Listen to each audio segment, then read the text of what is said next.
Hello friends, आप सभी का स्वागत है हमारे यूट्यूब चैनल विजार्ड क्लासेस पर। दोस्तों, ये क्लास जो है बीपीएससी टीचर के लिए जीके जीएस का क्लास है। ठीक है, चाहे वो आप बीपीएससी किसी भी विषय से तैयारी कर रहे हैं, सब के लिए इम्पोर्टेंट है। ऐसा नहीं है कि यहाँ बीपीएससी कंप्यूटर लिखा है तो बस बीपीएससी कंप्यूटर वाले जीके के लिए इम्पोर्टेंट है। सारे क्लास के लिए, ऑल सब्जेक्ट के लिए जो है ये जीके जीएस काफ़ी इम्पोर्टेंट है।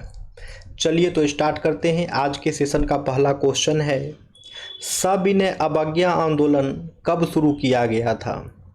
सविनय अवज्ञा आंदोलन जो है कब शुरू किया गया था? ऑप्शन ए है 1942, ऑप्शन बी है 1914, ऑप्शन सी है 1928, ऑप्शन डी है 1930। तो इसका करेक्ट आंसर जो है वो हो जाएगा दोस्तों 1930। इसका करेक्ट आंसर जो है वो हो जाएगा 1930। यानी कि सविनय अवज्ञा आंदोलन जो है वर्ष 1930 में शुरू किया गया था। ठीक है दोस्तों, यानी कि सविनय अवज्ञा आंदोलन जो है दोस्तों 1930 में जो है शुरू किया गया था। यानी देख लिया जाए तो सविनय अवज्ञा आंदोलन कब शुरू हुआ था? 12 मार्च 1930 से लेकर 6 अप्रैल 1930 में जो है 30 तक जो है ये चला था। सविनय अवज्ञा आंदोलन जो है दोस्तों 12 मार्च 1930 से लेकर के 6 अप्रैल 1930 तक जो है ये चला था। सविनय अवज्ञा आंदोलन जो है महात्मा गांधी के द्वारा जो है शुरू किया गया था। ये डेट याद रखना है।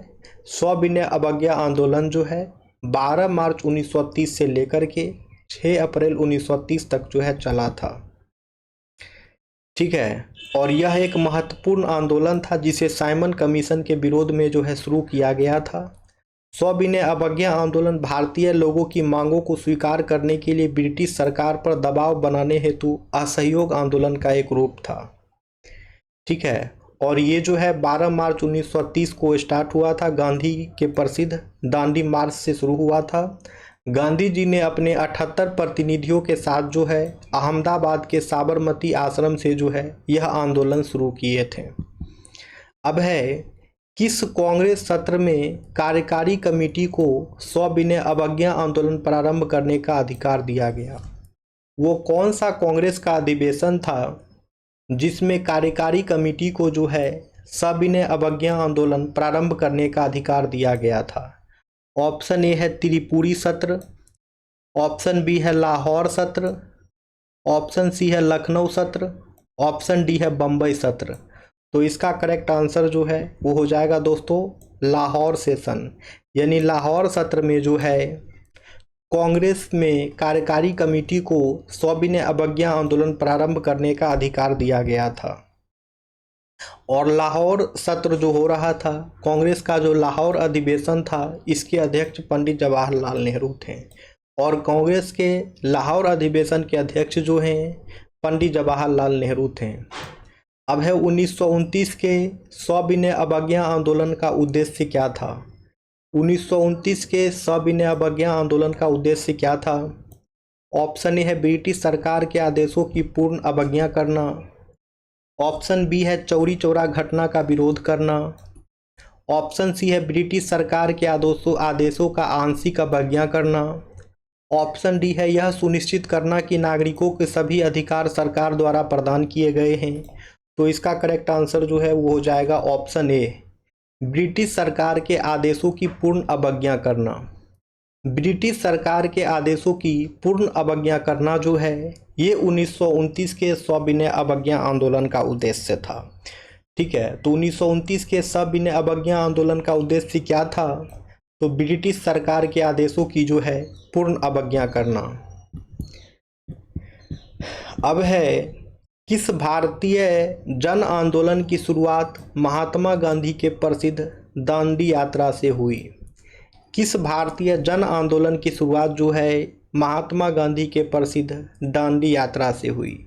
ऑप्शन ए है खिलाफत आंदोलन, ऑप्शन बी है सहयोग आंदोलन, ऑप्शन सी है सविनय अवज्ञा आंदोलन, ऑप्शन डी है भारत छोड़ो आंदोलन। तो इसका करेक्ट आंसर जो है वो हो जाएगा सविनय अवज्ञा आंदोलन। यानी कि महात्मा गांधी के प्रसिद्ध दांडी यात्रा से जो है सविनय अवज्ञा आंदोलन जो है शुरू हुई थी। यानी महात्मा गांधी के प्रसिद्ध दांडी यात्रा से जो है दोस्तों सविनय अवज्ञा आंदोलन जो है शुरू हुई थी। ठीक है, जो कि 12 मार्च 1930 से लेकर के 6 अप्रैल 1930 तक जो है ये चली थी दांडी यात्रा। इसमें 24 दिन में जो है 240 मील की दूरी तय किया गया था और गांधी जी ने समुद्री जल से नमक बनाकर नमक कानून का उल्लंघन किया। अब है दांडी मार्च किस आंदोलन से शुरू हुआ था? ऑप्शन ए है असहयोग, ऑप्शन बी है सविनय अवज्ञा आंदोलन, ऑप्शन सी है भारत छोड़ो आंदोलन, ऑप्शन डी है इनमें से कोई भी नहीं। तो इसका करेक्ट आंसर जो है वो हो जाएगा दोस्तों सविनय अवज्ञा आंदोलन। इसका करेक्ट आंसर जो है दोस्तों वो हो जाएगा सविनय अवज्ञा आंदोलन। यानी दांडी मार्च जो है सविनय अवज्ञा आंदोलन से जो है शुरू हुआ था। यानी कि दांडी मार्च जो है सविनय अवज्ञा आंदोलन से जो है शुरू हुआ था दोस्तों। ठीक है, तो 12 मार्च 1930 को शुरू हुआ था, 24 दिनों तक ये आंदोलन चला और दांडी मार्च की शुरुआत जो है महात्मा गांधी के द्वारा किया गया था उनके 78 स्वयंसेवकों के साथ। आगे आते हैं, नमक कानून तोड़ने के लिए कौन सा आंदोलन चलाया गया था? नमक कानून को तोड़ने के लिए जो है कौन सा आंदोलन चलाया गया था? ऑप्शन ए है असहयोग आंदोलन, ऑप्शन बी है सविनय अवज्ञा आंदोलन, ऑप्शन सी है खिलाफत आंदोलन, ऑप्शन डी है भारत छोड़ो आंदोलन। तो इसका करेक्ट आंसर जो है वो हो जाएगा सविनय अवज्ञा आंदोलन। इसका करेक्ट आंसर जो है वो हो जाएगा सविनय अवज्ञा आंदोलन। यानी कि नमक कानून तोड़ने के लिए जो है सविनय अवज्ञा आंदोलन चलाया गया था। याद रखना है दोस्तों, नमक कानून तोड़ने के लिए जो है सविनय अवज्ञा आंदोलन जो है चलाया गया था। अब है 1930 में निम्नलिखित में से किस आंदोलन की शुरुआत महात्मा गांधी ने की थी? 1930 में जो है किस आंदोलन की शुरुआत जो है महात्मा गांधी ने की थी? ऑप्शन ए है खिलाफत आंदोलन, ऑप्शन बी है भारत छोड़ो आंदोलन, ऑप्शन सी है सविनय अवज्ञा आंदोलन, ऑप्शन डी है असहयोग आंदोलन। तो इसका करेक्ट आंसर जो है वो हो जाएगा भारत छोड़ो आंदोलन। ठीक है ना, इसका करेक्ट आंसर जो है वो हो जाएगा सविनय अवज्ञा आंदोलन। यानी कि 1930 में जो है महात्मा गांधी ने सविनय अवज्ञा आंदोलन की शुरुआत की थी। और बात रही भारत छोड़ो आंदोलन की, तो ये जो है 1942 में शुरू हुई थी। ठीक है, तो 1930 में जो है महात्मा गांधी के द्वारा सविनय अवज्ञा आंदोलन की शुरुआत की गई थी। अब है, ये कथन किसने कहा? ऐसे जियो जैसे कि तुम कल मरने वाले हो, ऐसे सीखो कि तुम हमेशा के लिए जीने वाले हो। ये कथन किसने कहा? ऐसे जियो जैसे कि तुम कल मरने वाले हो, ऐसे सीखो कि तुम हमेशा के लिए जीने वाले हो। ऑप्शन ए है महात्मा गांधी, ऑप्शन बी है पंडित जवाहरलाल नेहरू, ऑप्शन सी है लाल बहादुर शास्त्री, ऑप्शन डी है सरोजनी नायडू। तो इसका करेक्ट आंसर जो है वो हो जाएगा महात्मा गांधी। इसका करेक्ट आंसर जो है वो हो जाएगा महात्मा गांधी। यानी कि महात्मा गांधी ने ऐसा कहा था कि ऐसे जियो जैसे कि तुम कल मरने वाले हो, ऐसे सीखो कि तुम हमेशा के लिए जीने वाले हो। ये महात्मा गांधी के द्वारा कहा गया था। ऐसे जियो जैसे कि तुम कल मरने वाले हो, ऐसे सीखो कि तुम हमेशा के लिए जीने वाले हो। ठीक है, अब आगे आते हैं। अंतर्राष्ट्रीय अहिंसा दिवस कब मनाया जाता है? अंतर्राष्ट्रीय अहिंसा दिवस जो है कब मनाया जाता है? तो ये मनाया जाता है दोस्तों 2 अक्टूबर को। 2 अक्टूबर को जो है अंतर्राष्ट्रीय अहिंसा दिवस मनाया जाता है और 2 अक्टूबर को ही जो है महात्मा गांधी जी का बर्थडे भी है। ठीक है, 2 अक्टूबर को ही जो है महात्मा गांधी का बर्थडे डेट भी है। अब है, सविनय अवज्ञा आंदोलन का नेतृत्व निम्नलिखित में से किन्होंने किया था? सविनय अवज्ञा आंदोलन का नेतृत्व निम्नलिखित में से किसने किया था? ऑप्शन बी है ए है पंडित मोतीलाल नेहरू, ऑप्शन बी है doctor Rajendra Prasad, option C है महात्मा गांधी, ऑप्शन डी है तेज बहादुर सप्रू। तो इसका करेक्ट आंसर जो है वो हो जाएगा महात्मा गांधी। इसका करेक्ट आंसर जो है वो हो जाएगा महात्मा गांधी। यानी कि सविनय अवज्ञा आंदोलन का नेतृत्व जो है महात्मा गांधी के द्वारा किया गया था और यह आंदोलन जो है 1930 में शुरू किया गया था। अब है दांडी यात्रा क्यों प्रारंभ की गई थी? दांडी यात्रा जो है क्यों प्रारंभ की गई थी? ऑप्शन ए है गिरफ्तार आंदोलनकारियों को मुक्त कराने के लिए, ऑप्शन बी है ब्रिटिश उत्पीड़न के विरुद्ध आंदोलन चलाने के लिए, ऑप्शन सी है नमक कानून तोड़ने के लिए, ऑप्शन डी है इनमें से कोई नहीं। तो इसका करेक्ट आंसर जो है वो हो जाएगा नमक कानून तोड़ने के लिए। दांडी यात्रा क्यों प्रारंभ की गई थी? तो नमक कानून तोड़ने के लिए जो है दांडी यात्रा प्रारंभ की गई थी।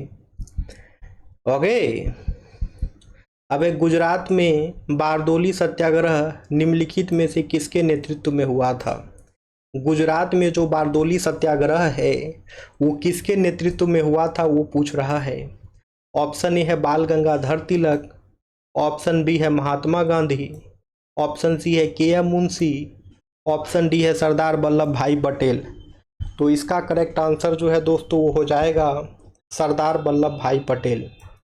इसका करेक्ट आंसर जो है दोस्तों वो हो जाएगा सरदार वल्लभ भाई पटेल। यानी कि गुजरात में बारदोली सत्याग्रह की नेतृत्व जो है वो सरदार वल्लभ भाई पटेल के द्वारा किया गया था। ठीक है, यानी कि गुजरात में जो है बारदोली सत्याग्रह का नेतृत्व जो है ये सरदार वल्लभ भाई पटेल के द्वारा जो है किया गया था। ठीक है, और गुजरात के बारदोली में हुए सत्याग्रह का नेतृत्व जो है सरदार वल्लभ भाई पटेल ने किया था। यह सत्याग्रह जून 1928 में शुरू हुआ था। यह सत्याग्रह अंग्रेजों द्वारा किसानों पर लगाए गए ज़्यादा से ज़्यादा भू राजस्व के खिलाफ था। ठीक है, सरदार वल्लभ भाई पटेल को जो है आयरन मैन के नाम से भी जाना जाता है। उन्हें भारत के एकीकरण में अहम भूमिका निभाने का श्रेय दिया जाता है। उन्हें 1991 में मरणोपरांत भारत रत्न से जो है सम्मानित किया गया था। बारदोली सत्याग्रह भारतीय स्वाधीनता संग्राम के दौरान जून 1928 में गुजरात में हुआ था। यह जो है एक प्रमुख किसान आंदोलन था जिसका नेतृत्व वल्लभ भाई पटेल कर रहे थे और वहीं की महिलाओं के द्वारा जो है सरदार वल्लभ भाई पटेल को सरदार की उपाधि दी गई थी। बारदोली की महिलाओं के द्वारा ही जो है सरदार वल्लभ भाई पटेल को सरदार की उपाधि दी गई थी। अब महात्मा गांधी ने नमक सत्याग्रह कब किया था? तो महात्मा गांधी जो हैं वो नमक सत्याग्रह किए थे दोस्तों 1930 ईस्वी में। 1930 ईस्वी में जो है महात्मा गांधी के द्वारा नमक सत्याग्रह किया गया था। 1930 ईस्वी में जो है महात्मा गांधी के द्वारा नमक सत्याग्रह किया गया था। ओके फ्रेंड्स, आगे आते हैं। अब है सविनय अवज्ञा आंदोलन किस वर्ष जो है स्थगित किया गया था? सविनय अवज्ञा आंदोलन जो है किस वर्ष स्थगित किया गया था? तो इसका आंसर हो जाएगा 1934। 1934 में जो है सविनय अवज्ञा आंदोलन स्थगित किया गया था। वर्ष 1934 में जो है सविनय अवज्ञा आंदोलन जो है दोस्तों स्थगित किया गया था।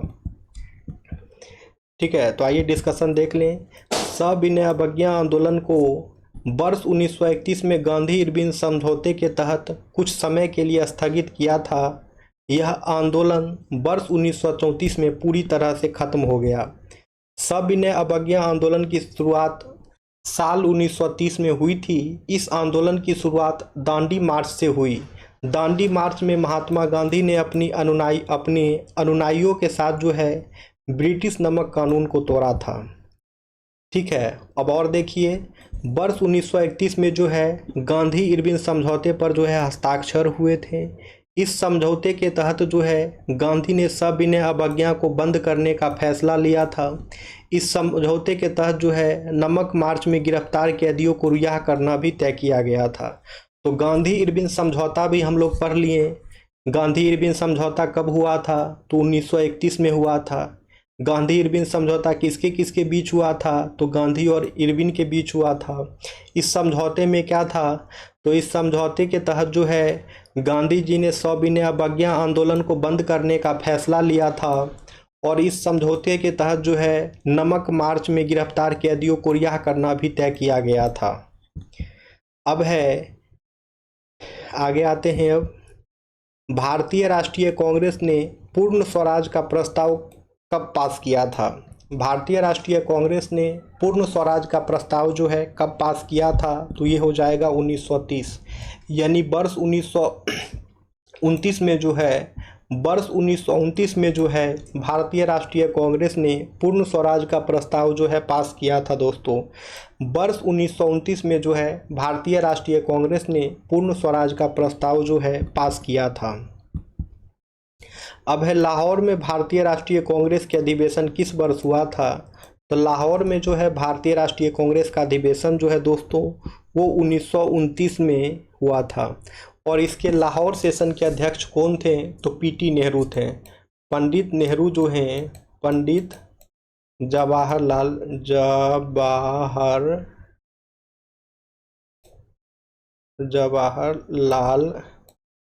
नेहरू जो हैं दोस्तों इस लाहौर सेशन के जो है अध्यक्ष थे।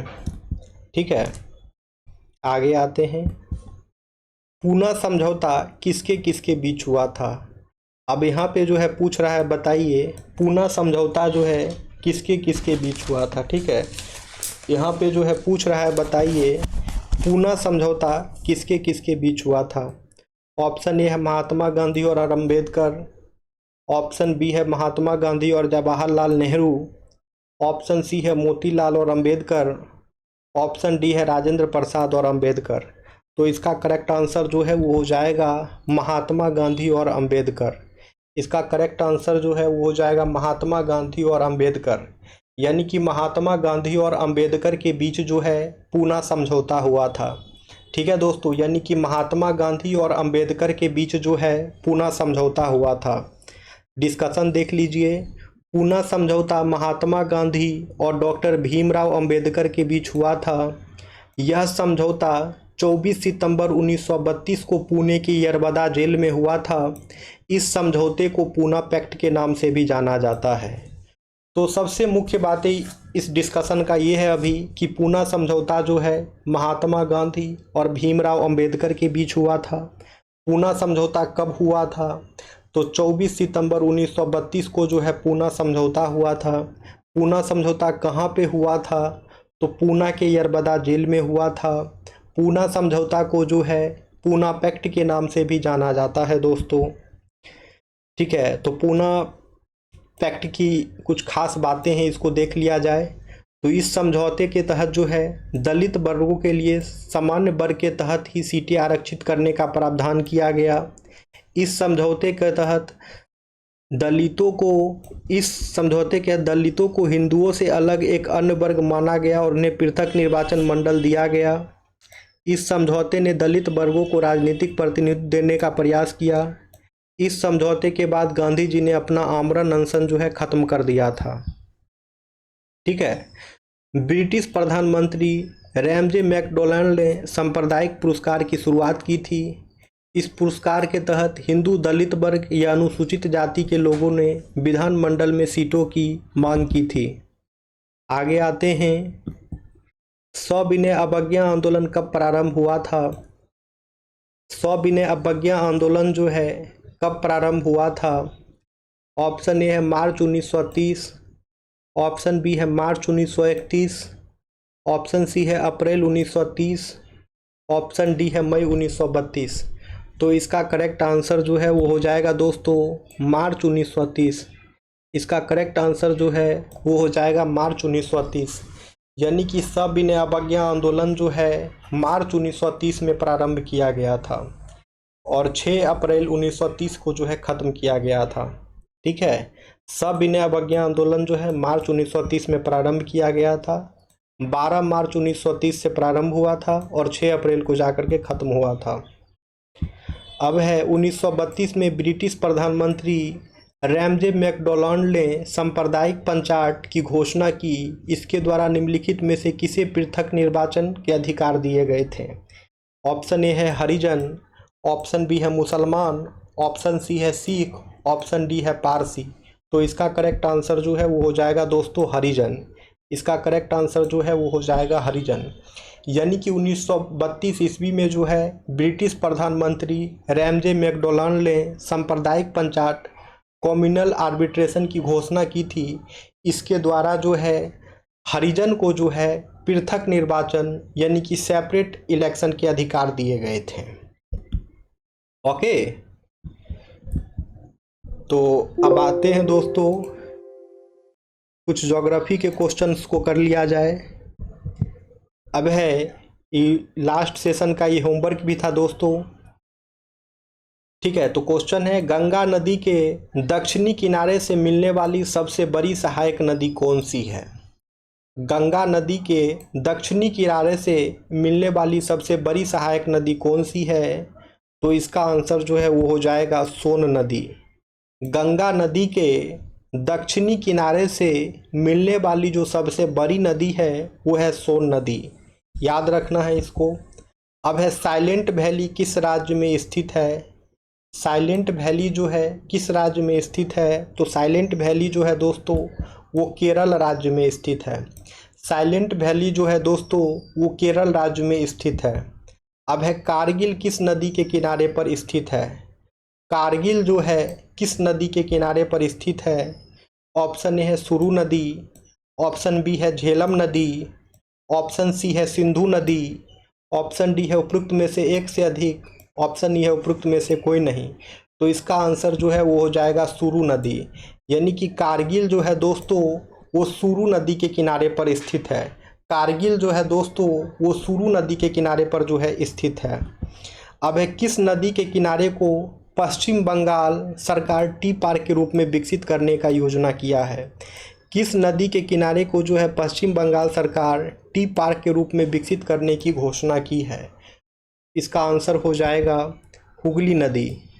हुगली नदी को जो है पश्चिम बंगाल सरकार ने टी पार्क के रूप में जो है विकसित करने की योजना की है। अब है बालतारो ग्लेशियर हिमालय की निम्नलिखित में से किस उप पर्वतमाला में स्थित है? बालतोरो ग्लेशियर जो है दोस्तों हिमालय की निम्नलिखित में से किस उप पर्वतमाला में जो है स्थित है? तो इसका आंसर हो जाएगा काराकोरम। इसका आंसर हो जाएगा काराकोरम। यानी कि बालतोरो ग्लेशियर जो है हिमालय के काराकोरम पर्वतमाला में जो है स्थित है। बालतोरो ग्लेशियर जो है दोस्तों हिमालय के काराकोरम पर्वतमाला में जो है स्थित है। अब है सोन नदी का उत्पत्ति स्थल अमरकंटक कहाँ स्थित है? Where is Amarkantak the origin place of Son river located? Son नदी का उत्पत्ति स्थल अमरकंटक जो है कहाँ स्थित है? ऑप्शन ए है मैकाल श्रेणी, ऑप्शन बी है मकालू श्रेणी, ऑप्शन सी है राजमहल पहाड़ियाँ, ऑप्शन डी है उपरोक्त में से एक से अधिक, ऑप्शन ई है उपरोक्त में से कोई नहीं। तो इसका करेक्ट आंसर जो है वो हो जाएगा दोस्तों मैकाल श्रेणी। इसका आंसर हो जाएगा मैकाल श्रेणी। यानी कि सोन नदी का उत्पत्ति स्थल अमरकंटक जो है मैकाल श्रेणी में स्थित है। ठीक है फ्रेंड्स, सोन नदी का उत्पत्ति स्थल अमरकंटक जो है मैकाल श्रेणी में स्थित है। अब है गंगा नदी के तट पर स्थित शहर कौन सा है? तो गंगा नदी के तट पर जो स्थित शहर है दोस्तों वो हो जाएगा प्रयागराज। प्रयागराज शहर जो है वो गंगा नदी के तट पर स्थित है। और प्रयागराज को पहले जो है इलाहाबाद कहा जाता था। और प्रयागराज में कौन कौन नदी का संगम है दोस्तों? तो गंगा, सरस्वती और यमुना। गंगा, सरस्वती और यमुना ये तीनों नदी का संगम जो है प्रयागराज में है। और प्रयागराज में जो है महाकुंभ का मेला भी लगा था, आप लोगों को पता भी होगा। ठीक है, बहुत धूमधाम से मेला मनाया गया था महाकुंभ का। तो इस प्रयागराज में जो है गंगा, सरस्वती और यमुना तीनों नदी का जो है संगम होता है। अब है भारत और नेपाल के बीच सीमा कौन सी नदी बनाती है? तो भारत और नेपाल के बीच जो सीमा बनाती है वो है दोस्तों काली नदी।